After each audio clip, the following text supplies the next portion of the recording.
Gabriel's word that he gave us today, obstacle, it really fits, what I concentrate on with and what I focus on for micro or small businesses with that have less than 50 employees. These businesses, there can be all types: professional, service, contract, construction, manufacturing. The only thing I ask for is that they don't have more than 50 employees. And a lot of times they don't have an HR department. So that's why I've promote myself as the HR department for rent. They may have their spouse handling the onboarding and trying to do the things that HR, an HR department in a large business would do. And so that's what I bring.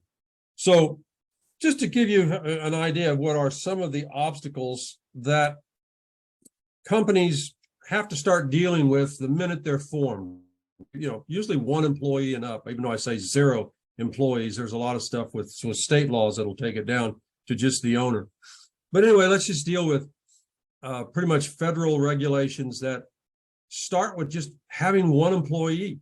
And the first one is the Fair Labor Standards Act. It's been around since 1935.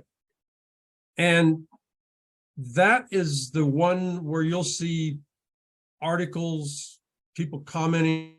It's minimum wage. It's your child labor laws are in there on a federal level. Classifications. That's why we talk about, are you a W-2 employee or a 1099 employee? That's all found here in the Fair Labor Standards Act. And all the rules about each one of those classifications, every step is there. Just give you an example, there was a recent Supreme Court decision that involved an employee on an oil platform out in the middle of the Gulf of Mexico. And he makes over $200,000 a year. So you would not think that that person would be an hourly employee. But the company misclassified him, but it was typical for the industry, and called him, it was basically a day worker, or hitch is what they call it. As a result of that, they violated the rule to where he could be called a salaried employee, and they wouldn't have to pay him overtime or anything. They just paying him a standard guaranteed salary. It went all the way up to the Supreme Court, and the Supreme Court said, you messed up, employer, and you owe him, it was like 2-3 years of overtime. And if you could imagine an hourly rate that is $200,000 a year, and then you now have to pay this guy time and a half or halftime for all of his hours over 40. It was a huge settlement. That's so easy to happen. It's so easy, and it's really easy to avoid. Why their HR department messed up, I have no idea, but the Supreme Court made it very clear.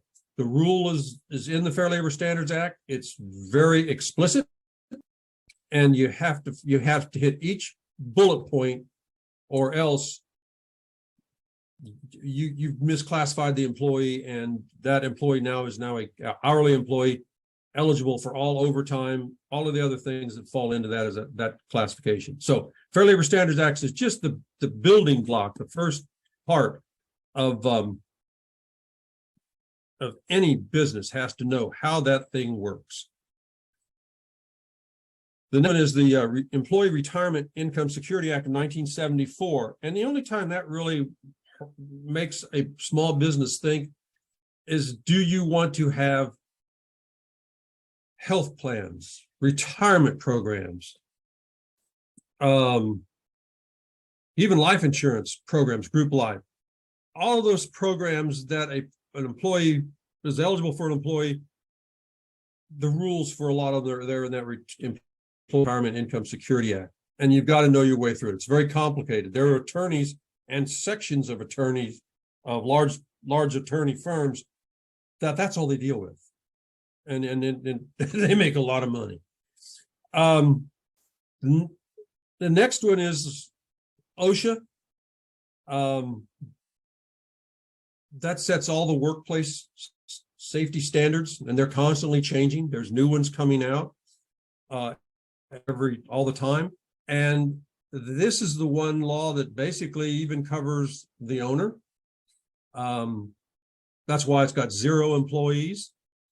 If you're involved in some activity and you violate, you let's just say you stick your finger in the, against an electrical outlet or line, obviously that's going to shock you pretty good and OSHA gates. So it doesn't have to have, you don't have to have 10, 15, 20, 100 employees for the Occupational Safety and Health Act to apply. Even just you as the owner, it can apply. Next coming up is, of course, when you have more than 15 employees, all of the anti-discrimination laws that have been in place and more that are coming, or even added to these, and they speak for themselves. Title VII, the Americans with Disabilities Act. I'm seeing more, I don't want to call it activity, but I'm seeing that there's more cases coming before the EEOC under the ADA and the revised ADA. And of course, pregnancy discrimination, there's 2 new acts out there on that. But it's really, if you have employees that are pregnant, there's certain things you can do as far as adjusting benefits, as far as adjusting the workplace, providing just, maybe time to rest or put their feet up or something like this. All sorts of things are occurring in that area that a lot of employers just are missing the boat and ending up, having to spend more time being audited and just government agencies come in left and right. Then when you go up to 20 employees, the next federal law that comes into play becomes the Age Discrimination in Employment Act. That used to have a lot of activity. It starts at age 40 and it goes till older. Where most employers tend to have some problems, especially on the smaller employers, is they're complaining about their older workers slowing down. And sometimes some of these owners can be very vocal about that complaint. And what happens in a time where maybe what's coming up to where you may have a slowdown of business and you lay off or reduce your workforce in some size permanently or not, usually you start with these, they make the mistake and they start with looking at age and not looking at skills and some other things. And all of a sudden in walks a government agent that will say, usually an EEOC agent, that will say, you've violated the ADA and now you just got to really do a lot of work. COBRA, that one is only going to hit employers that do have like health plans in play. You have to basically provide access to your employer-based plan if that's what the employee wants to do for certain periods of time, 18 months or 36 months. And there's some places where if there's a death, there's to be covered for a certain period of time. The children can be covered for certain periods of time.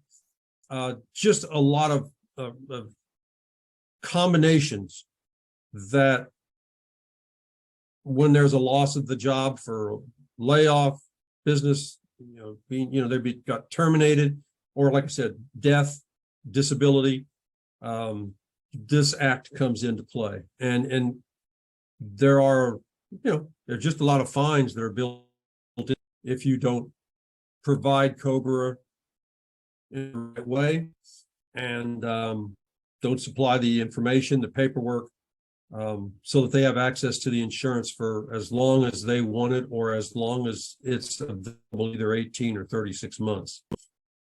Where I stop is if a small business owner finally gets to 50 employees, and hey, that's great, get to 50 employees or more. but I meet my client on what things are going to occur, and I'll get them started. But about that time, as I will tell anybody, I know other consultants that are, or other consultants that want to work with larger employers, or what are called professional employer organizations, PEOs, that are good fits for businesses that are larger than 50 employees, because they will help you with the Affordable Care Act responsibilities, the Family Medical and Leave Act responsibilities, which the paperwork in that is just huge. There are some more things that Congress is talking about. Probably not going to happen at this point in time, but sometimes it will occur on a federal level. So you just got to be aware. But what's happening now is a lot of federal legislation, and they're not really, they're saying, well, small businesses are just going to have to provide some of these things, and they're dropping these employee levels so that businesses that actually are less than 50 are going to be having more and more responsibility dumped on them. Chambers of commerce, business organizations, all lobby Congress to try not to do that. But even though small businesses, and the government has a different definition of small businesses, but anyway, small businesses in general under the government definition, that's about 80% of all the businesses here in this country, even more than that in some degree. So small businesses are a big economic engine, but they need to be aware of all these obstacles, or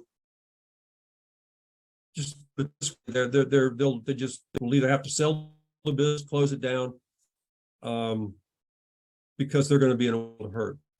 It's easy to do. One that's coming into play more and more that people don't realize, and I didn't put on this list because I thought about it, but I'm still not going to at this point in time, is the National Labor Relations Act.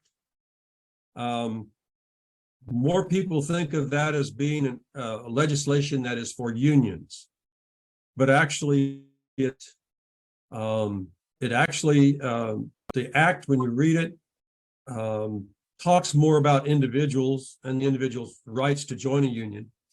But there are plenty of cases to where the NLRB has come into an employer situation where that employer, most recently, a lot of times you would say that something is mainly like like payroll, but employees talk.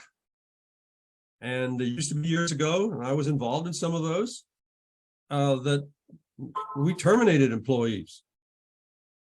Today, the NLRB actually will come in and say, nope, you can't do that because that's a protected and concerted activity. So it becomes a real legal battle. These individuals know about that act a lot more than what people think. It is not a piece of legislation that is entirely for unions. It is for any like 2 or more employees acting on their own. The National Labor Relations Act will protect them. It's amazing. And I've court cases that have come. Most recent one was here in Indiana, was a spa organization, and they fired a couple of employees that were talking about health and safety. And this went all the way to the 7th Circuit Court. The employees and the NLRB's position was upheld, and the employer, this smaller employer, was fined a couple $100,000 by the was held up. It's just not something that you need to, need to have all of a sudden hit you. But if you've ever tried to take a case, and I have taken some cases to where paid attorney firms to put appeals into the circuit court, the appeals court, you're talking, $50,000 plus. take a case to any appellate court.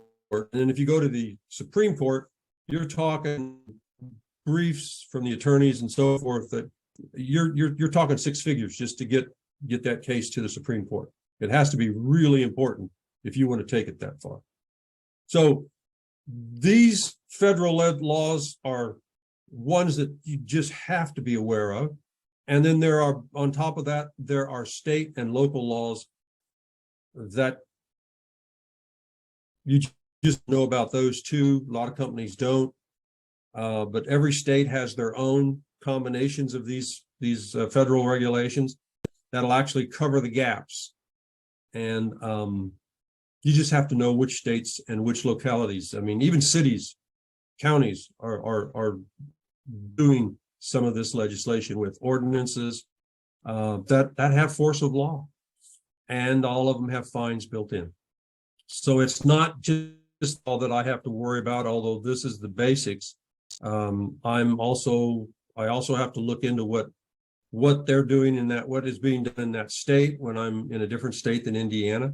What's being done in a city, even around here in Indiana. I mean, it can change from Indianapolis can have a set of rules and their ordinances. And if I have a client that's down in Bloomington, Bloomington City Council will pass a different set of ordinances that may affect something that's being done. And you have to know what's going on. And that's what I do. I know where to go and look.